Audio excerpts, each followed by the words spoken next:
Magandang hapon sa inyong lahat, tanghali, gabi, araw. Sa lahat ng mga barateros worldwide, ayan, Boss Dada ninyo, ito na naman. Another day, another Uratan session.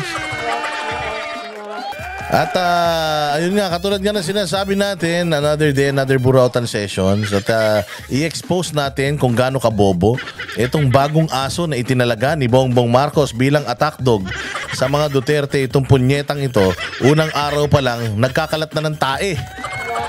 Hype na yan, nagtatae. Para ang ballpen na kahit hindi mo naman isinusulat, naglalabas ng tinta.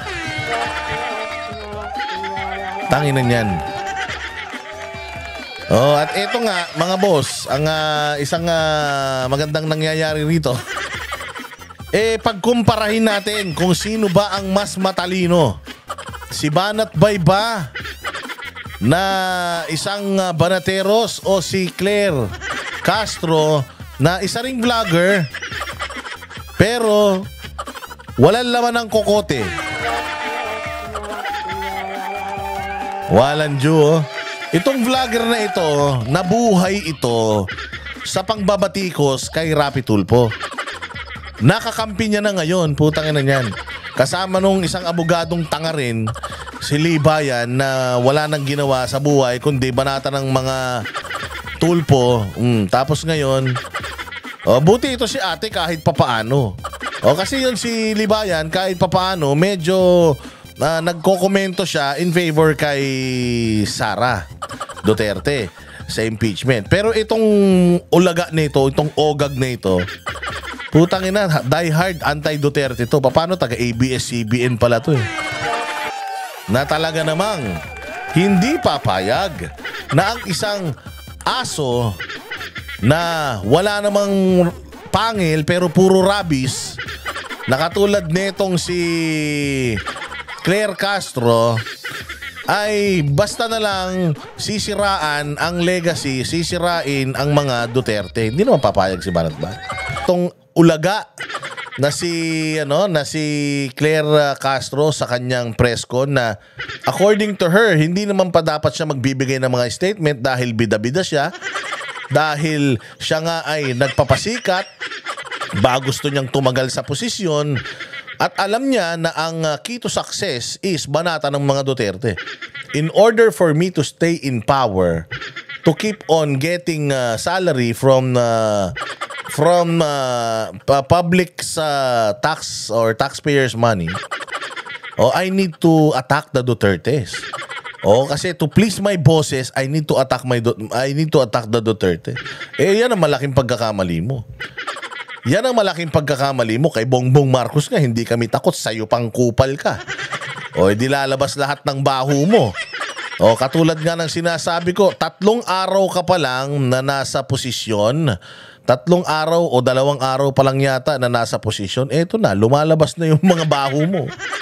Ang bagong highest paid attack dog ni Bangag Marcos Jr. Grabe naman tong gumawa nito. Sino ba to? Ang ganda ng record ng bagong PCO Undersecretary ni BBM. Baka lalo tayong mapahiya sa ibang bansa, sabi niya. Ito daw aling ito ay talagang iskandalosa. Sa sobrang iskandalosa at sa sobrang musang, eto, nakulong pa pala silang mag-asawa. Yan ang pinagmamalaki. Yan ang pinagmamalaki ng Marcos administration na bagong aso na babanat sa mga Duterte.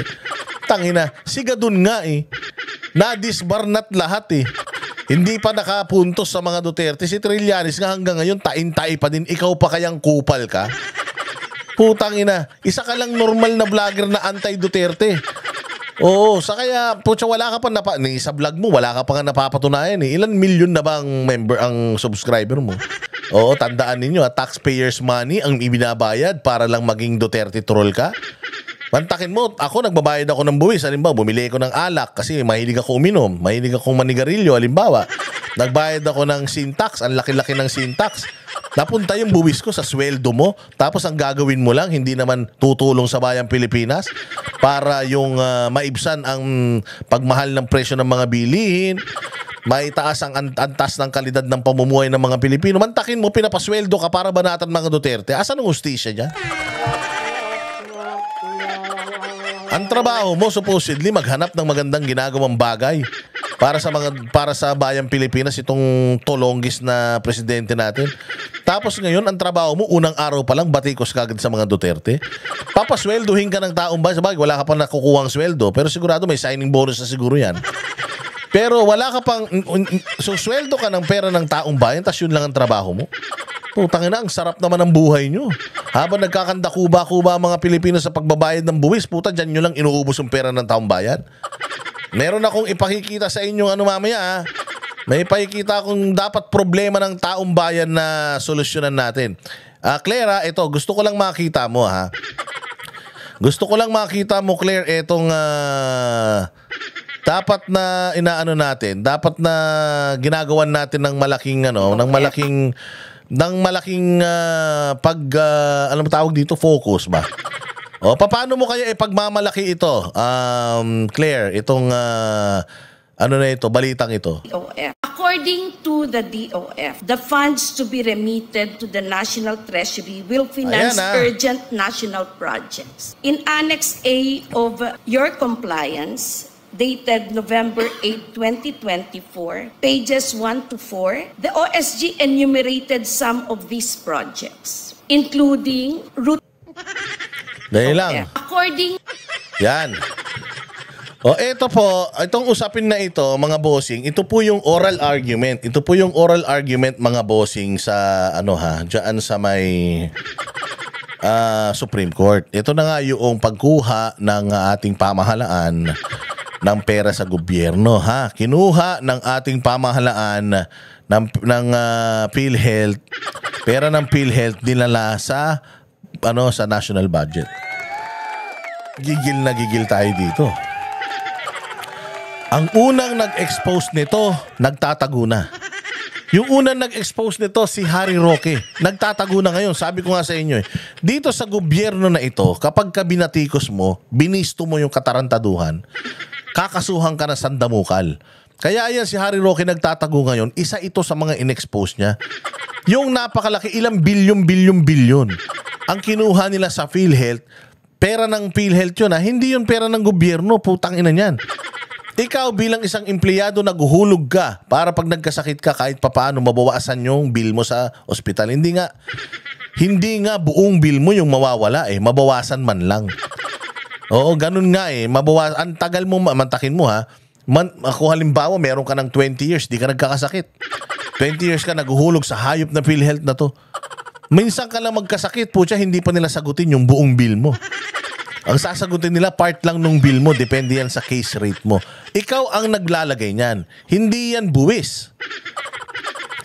Hindi yan para siyang SSS contribution.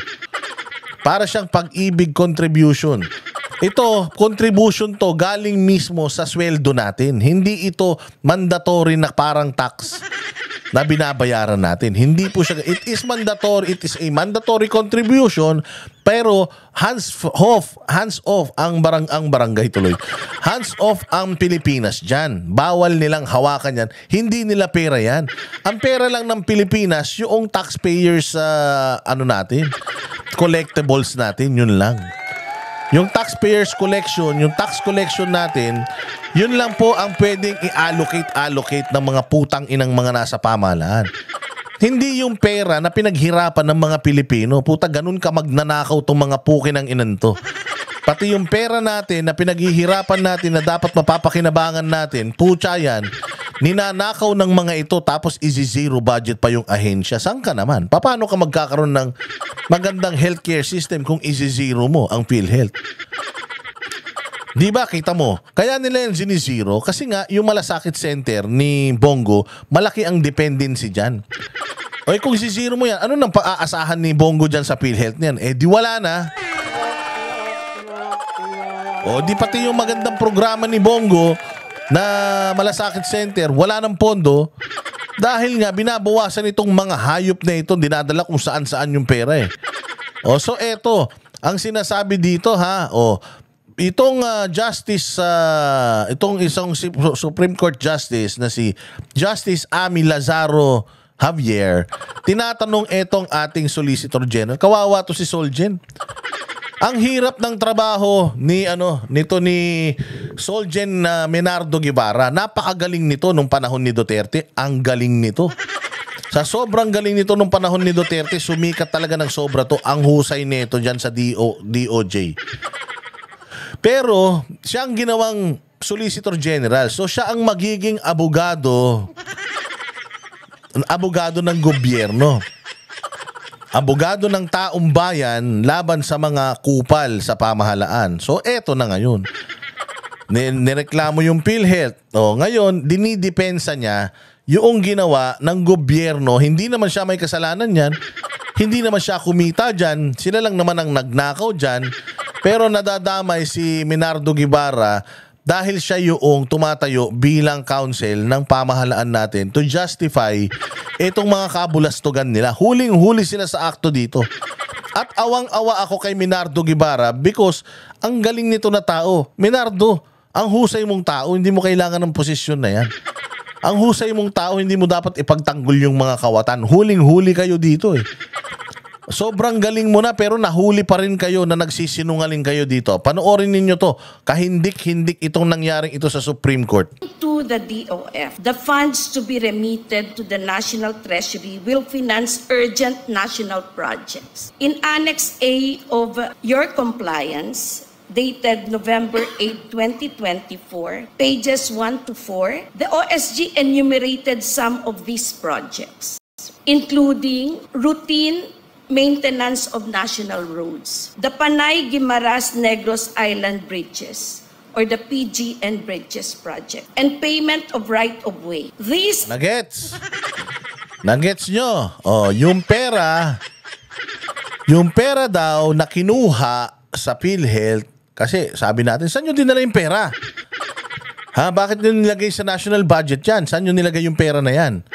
According to their defense, nalagay po yung pera na yan sa mga projects na yan. Routine maintenance of national roads. Panay-Guimaras Island Bridges. PGN Bridges Project. Ayun na pa yan. Panay-Guimaras Negros Bridges. And payment of right-of-way. So yung pera ng mga para sa magkakasakit, nila sa mga sa mga infrastructure. Putang ina nyo talaga. Nasaan yung Maharlika Investment Funds?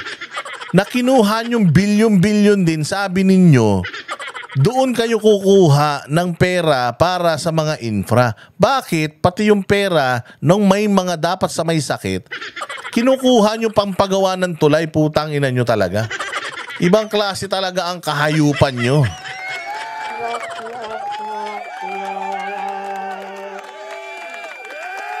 Pakinggan pa natin kung paano sila mapapahiya din eh. Are all construction projects, Mr. Solicitor General, correct? Not all of them, Your Honor. Some of them pertain to health projects. No. Health project?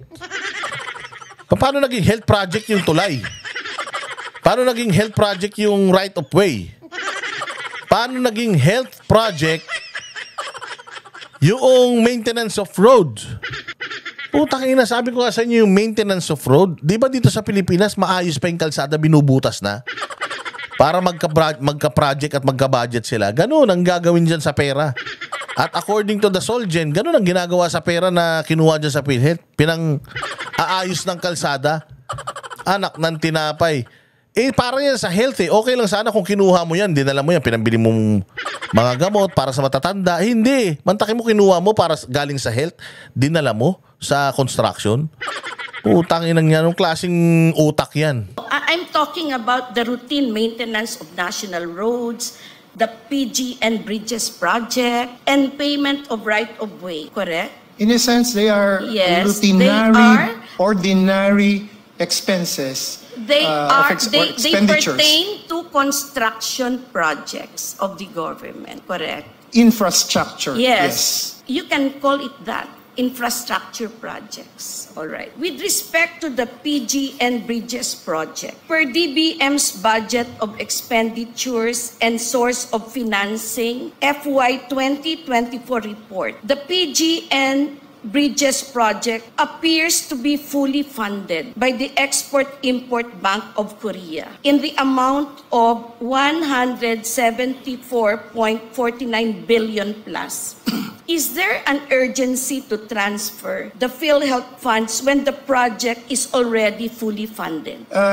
Your Honor, this is a matter really of delving into the wisdom of the legislature in allocating funds. Yes. So while funding a project that is already fully funded under the category of unprogrammed funds. I didn't quite get the Programs. question, Yes. Your Honor. Pardon me.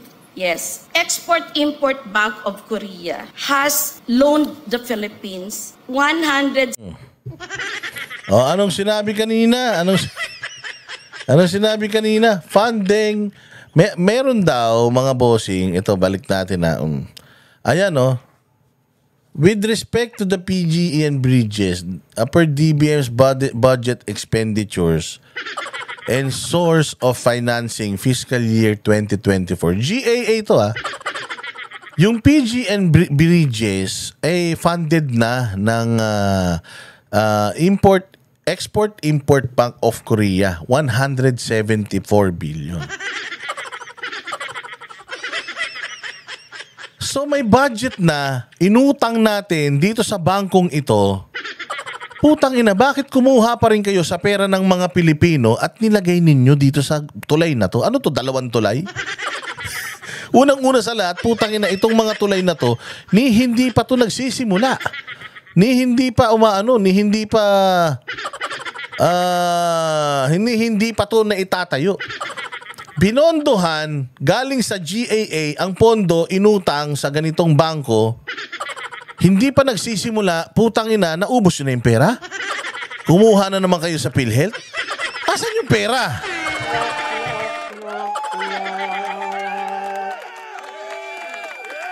So, nasaan yung inutang natin na pera sa Korean Bank?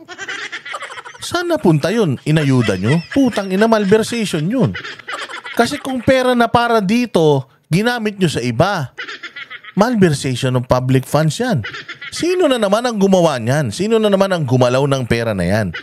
O para kumuha tayo ulit ng pera sa pera ng Pilipino to, hindi nyo pera to. Hindi to, it's not even taxpayers' money. It's the money of the employees of the Philippines. Lahat ng mga empleyado ng Pilipinas, pera nila tong PhilHealth. Kinuha nyo, nilagay nyo doon sa tulay. Sa GAA, may budget na yung tulay galing sa inutang natin sa Korea. So, nasan yung mga pera na yan? 174 billion. Saan nyo na naman dinala? Hayop kayo talaga. Diyos mio. correct. Infrastructure. Yes. You can call it that. Infrastructure projects. All right. With respect to the PG and Bridges project, per DBM's budget of expenditures and source of financing FY 2024 report, the PG and Bridges project appears to be fully funded by the Export-Import Bank of Korea in the amount of 174.49 billion plus. Is there an urgency to transfer the PhilHealth funds when the project is already fully funded? Your Honor, this is a matter really of delving into the wisdom of the legislature in allocating funds. Yes. So while funding a project that is already fully funded under the category of unprogrammed funds. I didn't quite get the Programs. question, Yes. Your Honor. Ayan o, funding a project that's already fully funded. Putang ina, may pondo na pinupondohan nyo pa. Putang ina, mga magnanakaw kayo. Mga hayop kayo. Tapos sasabihin nyo, Boss Dada, wag kang mura ng mura. Boss Dada, wag kang para kang hindi magmumura ng ganyan. May pondo na yung tulay. Putang ina, kinahanapan nyo pa ng pondo. Saan nyo dinala yung unang pondo niyan? Ayan no, is there an urgency to transfer the PhilHealth funds where the project is already fully funded?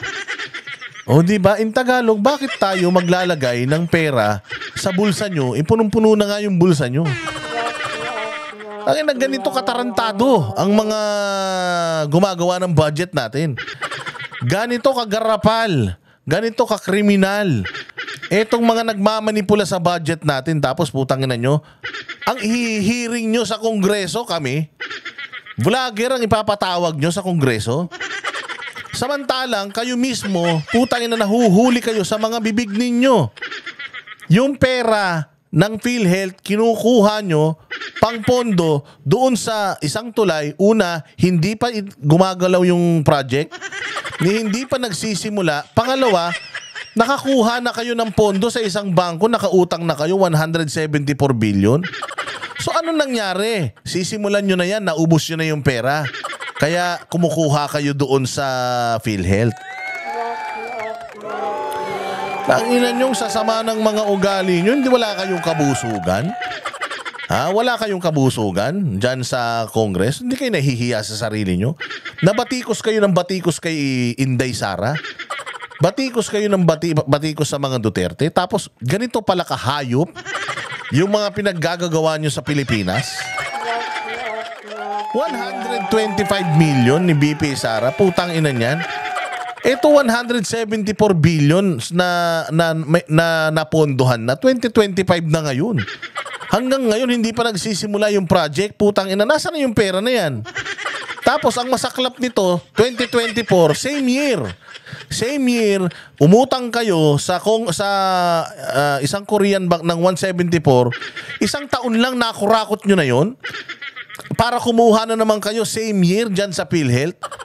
Para ulit sa mga tulay na yan. O ang tanong, 2025 na ngayon, ginawa na ba yung tulay? Nasimulan na ba yung tulay na yan? Kahit man lang groundbreaking, meron na yan. Wala. So putang ina nyo, ngayon taon na to, kukuha na naman kayo, sigurado. Oo, hanggang sa siguro matatapos ng termino neto ni Ngiwe, hindi pa na itatayo yung tulay na yan, pero puta nakuha nyo na yung pera.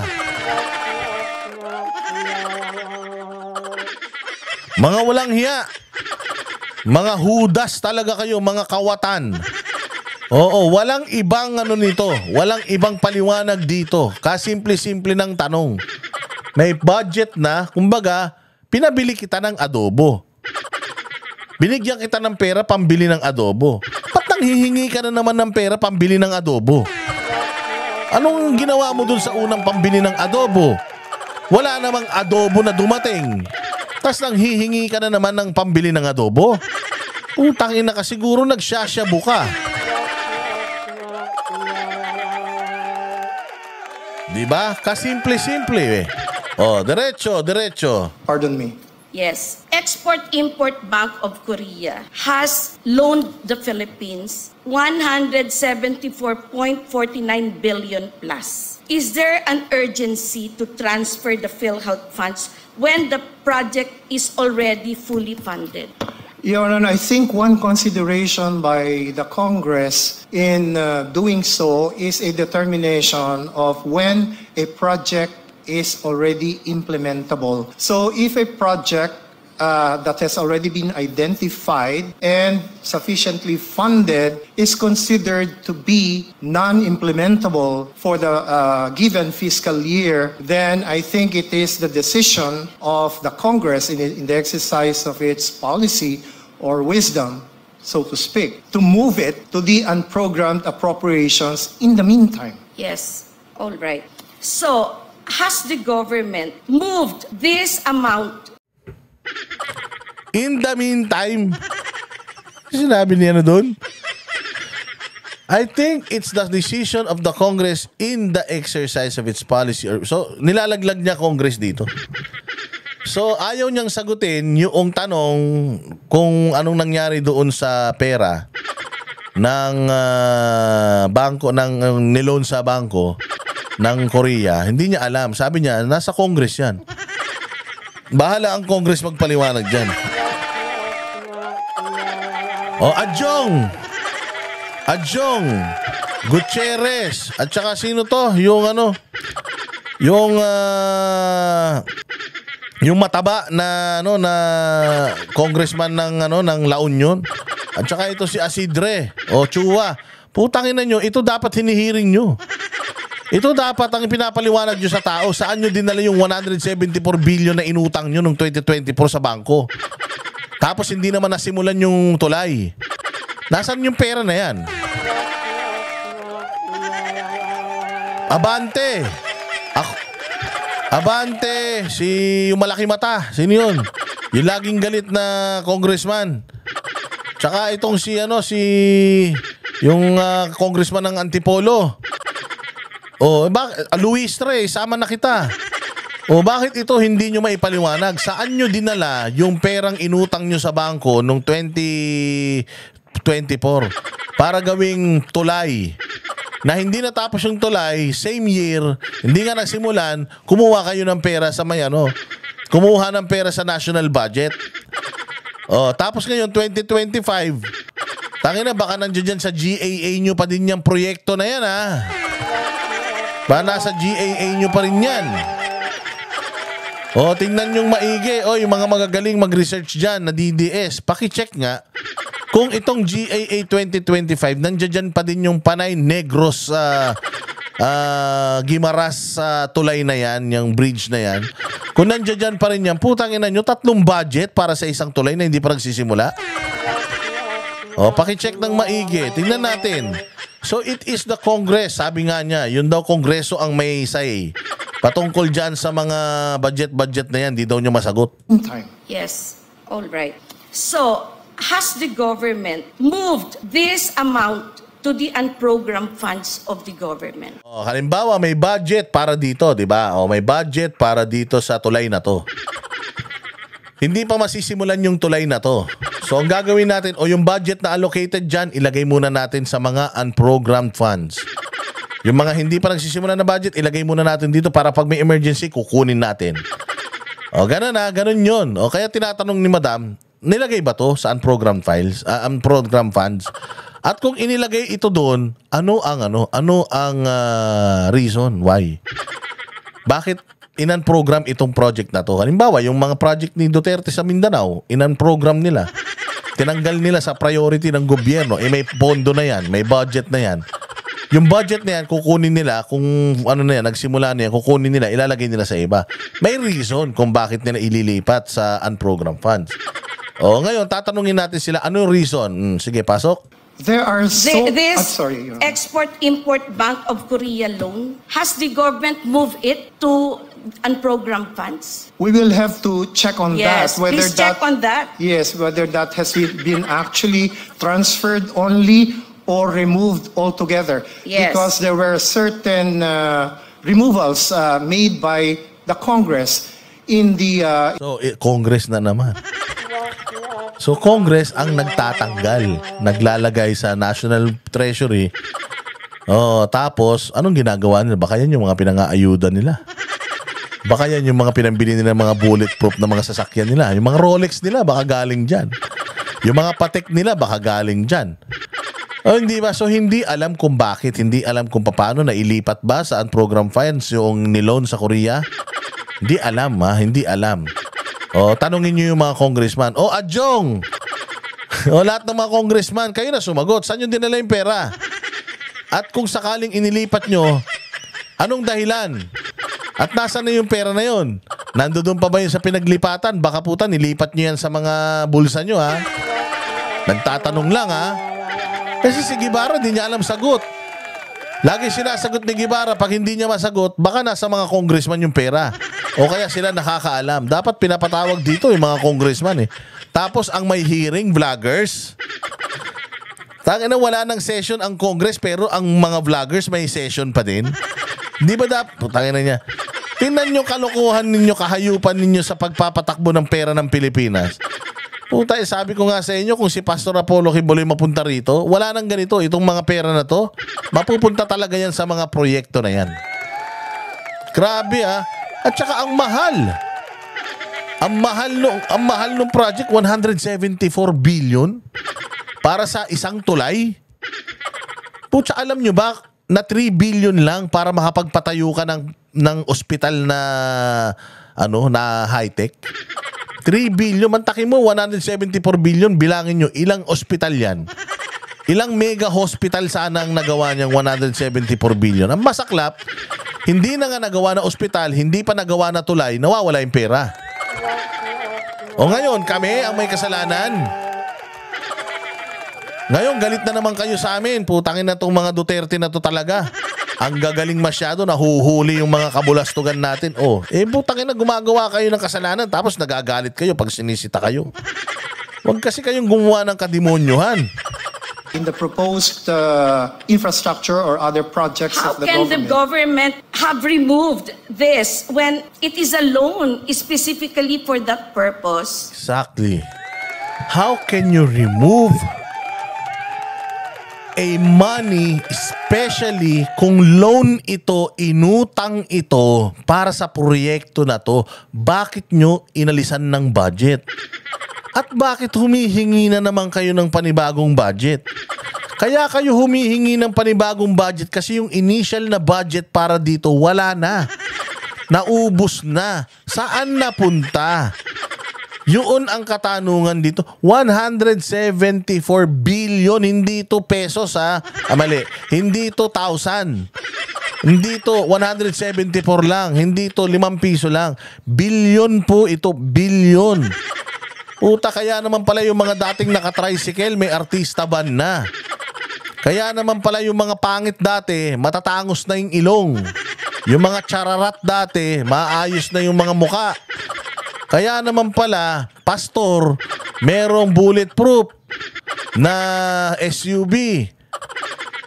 Party list representative lang, walang hiya, napakarami ng ari-arian.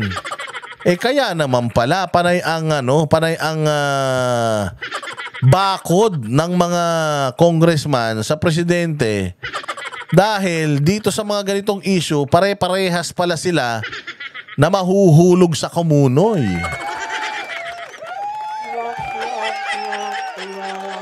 Kakapal ng mga mukha nyo. It is something that can be deferred, Your Honor, even Yes, if it's what funded. is the reason for deferring it?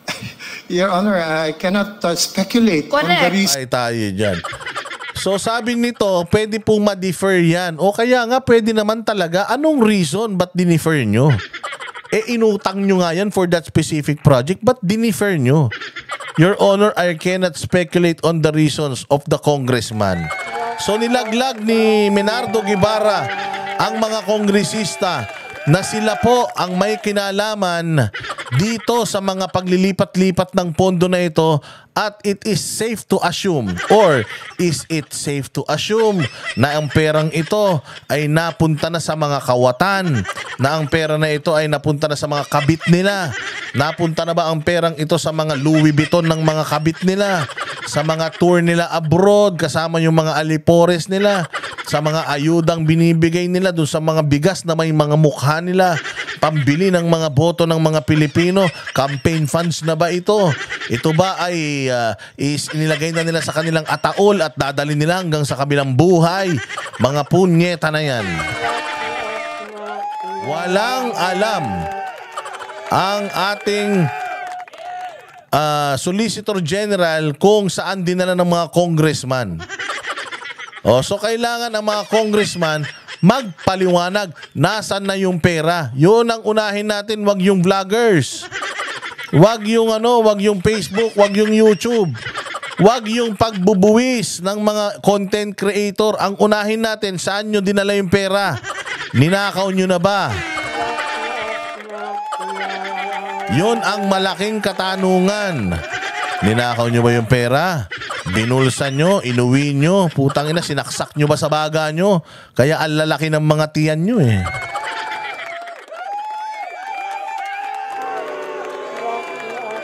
Sons of the I go now, congressmen. yes, to my next question. Has the government spent even a single centavo from that loan, considering that the project has not even started? Roy, ang sakit. Meron na ba kayong ginastos doon sa pera na yon? Kasi puta ko naubos yung unang 174. Hindi pa nagsisimula yung tulay. Tangina, mabuti pa kay Pinoy. Merong tulay kahit walang ilog. At least may tulay. Putang ina itong kay Bongbong, walang tulay. Pero may project na tulay. Meron akong kwento dyan sa Mindanao. Isang malaking clan ito ng mga politiko sa Mindanao. itong COA, matapang. Matapang tong COA. Itong political clan na to sa Mindanao, dyan sa, sabihin na natin sa BARM. Itong political clan na ito, na medyo humina na, dati daw nung sobrang lakas nito, grabe daw to. Oo, grabe daw to mga bossing. So meron daw isang beses na talagang galit na galit daw yung COA kasi daw meron daw tulay na pinagawa. So asan yung tulay? Asan yung tulay? Gusto namin makita yung tulay. O ito yung hiningin yung budget. O sige, masyadong mahal yan tulay na yan ha. Tingnan nga natin kung gawa sa ginto yan. Asan yung tulay? Sir, wag nyo nang puntahan, sir. O, pag-usapan na lang natin. Ano bang problema? Hindi, pupuntahan ko yan. Trabaho ko yan. Hindi ako magpapalagay. Hindi ako magpapalagay kung ano yan. O, puntahan natin. Asan ba yung tulay na yan? Di, pinuntahan daw nila. Sinamahan naman daw nung opisyal ng gobyerno. Binaba daw siya sa isang lugar. Oh, asan yung tulay? Asan yung tulay dito? Alam mo kung saan daw yun? Alam mo kung saan yun? Kung saan daw nilibing yung mga dinala siya sa lugar kung saan nilibing yung mga media na mga buhay pa. Sabi daw sa kanya, hinanap mo yung tulay? Alam mo ba na yung tao nga nawawala yung tulay pa? Tangina, bilis na umuwi ng COA. Bumilis umuwi na siya. Hindi na siya bumalik doon. Pinabayaan niya ng walang tulay. So tangina, ganito nangyayari rito. Merong tulay, pero pag hinanap mo yung tulay, wala. Pero yung pera, wala din. Anak ng tinapay naman yan, oh. Diyos ko po, ayan ang masaklap dito. There is nothing to spend for if the project has not even started. So where is the money? The money went presumably to the National Treasury for the purpose of using it for projects and non-program under the programmed appropriations. Anak ng tinapay. Ay, nako. Well, there is nothing to spend for if the project has not even started. So where is the money? The money went presumably... Nung presumably. Hindi pa pwede, sir, na mag-assume ka. Kailangan, Soljen Guevara, alam mo kung saan dinala yung pera na yan. Hindi pwede mag-presume. Kailangan, meron kang public or meron kang personal knowledge where the money went. Hindi pwedeng presumably it went to, parang nag-assume ako doon napunta. That is the process. Pupunta dapat siya doon. Oo. Paano mo makakasigurado? Sinabi mo presumably. So you are just assuming because of the process. Ang tanong, nandun ba talaga? O binulsa? Nandun ba talaga o binulsa, sir? Kailangan mo magpakita ng prueba whether yung pera na yan is still there or napunta na sa mga ilong nila. Baka sininghot na ni Bongbong. Hindi ba? O baka sininghot na, pinambili na ng mamahalin na relo tsaka ng sasakyan ng mga congressman. O hindi ba? Yun ang dapat na sagutin natin. To the National Treasury for the purpose of using it for projects and programs under the unprogrammed appropriations. So we have unused funds for the project and yet we still got money from PhilHealth. Exactly. Patay ka ngayon. Huling-huli ka ngayon. So ang sinasabi mo, Menardo Guevara, na yung pera na ibalik sa National Treasury, bakit ka kumukuha sa PhilHealth kung binalik pala sa National Treasury yung pera na 174 billion? Hindi ba dapat kinuha mo yung nilagay mo sa National Treasury para ilagay sa tulay na ito? Ba't kumukuha kayo sa PhilHealth? Palakpakan natin si Justice dyan sa Supreme Court. Wala na, sukol ka na dito. Mga huling-huli na yung pagnanakaw nyo dito. Kung meron kang unused funds for the project, you can use that fund for that project.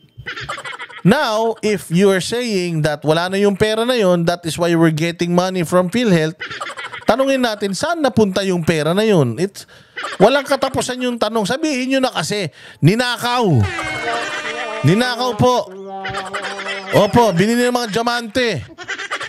Putang ina nyo, ang daming pera ng Pilipinas, nagbibenta pa tayo ng ginto. Pucha talaga yan. Hoy, kumag na si Claire. Oy, Claire.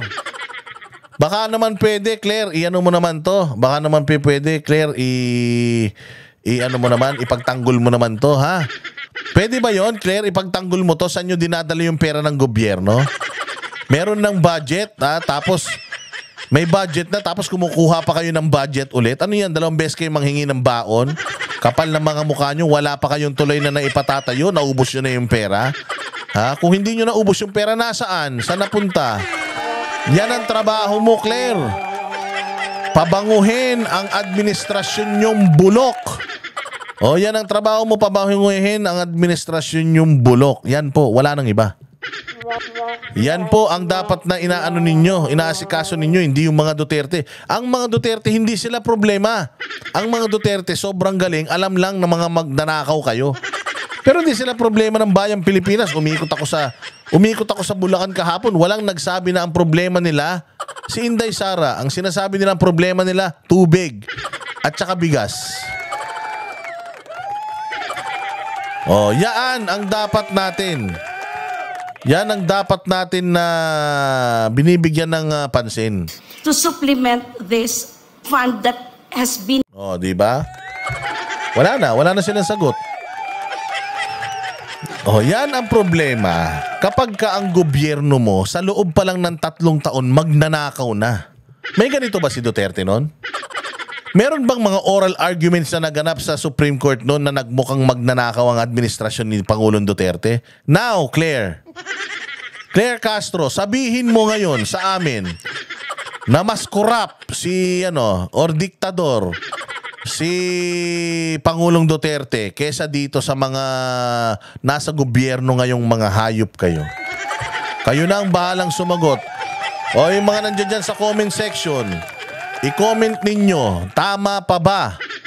O, tama ba itong mga ganitong nangyayari sa bayan natin? Mas diktador ba? O magnanakaw ba ang mga Duterte kesa sa mga Marcos? Hindi ko sinasabing mga Marcos ang nagnakaw dito, but this happened under Marcos's nose. Hindi yung pulbo dito niya, it happened under his nose, under his leadership. Ano ang gagawin ng administrasyon na ito para to? Kasi binibigyan nila to ng pinagtatanggol nila to. Parang yung GAAD nila, pinagtatanggol nila. Pero ito, sa harap ng mga huwes sa Supreme Court, asan yung pera? Hindi nila alam.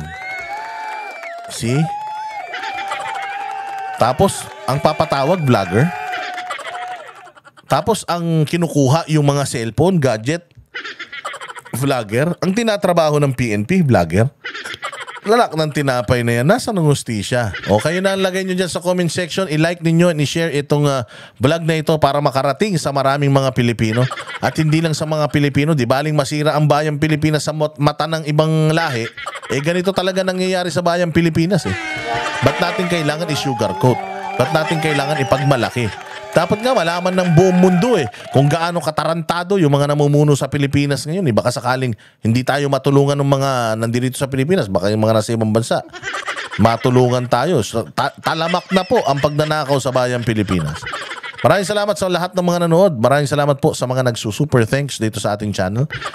Importante inyong mga super thanks. At syempre yung mga like inyo and share is equally important. Lahat tayo may boses. Para tingin ninyo sa mga kinauukulan, nanonood sila dito. Tinitingnan nila yung mga comment ninyo. Kaya walang katapusang comment, walang katapusang like at walang katapusang share ang gawin natin para malaman ng mga nasa gobyerno na sukol na kayo. Alam na namin kung ano yung scam ninyo. Alam na namin kung ano yung kabulastugan ninyo. Hindi na kayo makakatakas. At dahil dyan, magkita-kita po tayo ulit sa susunod na vlog. Maraming salamat po sa inyong pagtangkilik. Kami ang boses ng masa, hindi natatakot.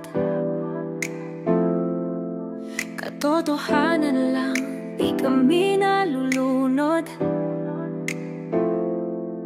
Walang bahid ng sismis, lahat ay totoo.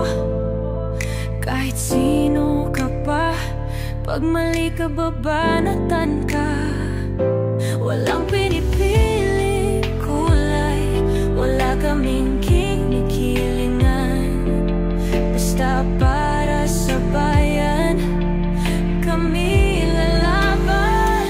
Pagdama palakpakan, pag mali banatan. Di matitinag, di matatakot, para sa bayan tuloy ang sigaw. Sa harap ng kamera, walang halong takot. Mga baluktot, lahat kayo'y tutumba. Ang hustisya at totoo, yun lang ang mahalaga. Kahit sinong harang, di kami matitinag.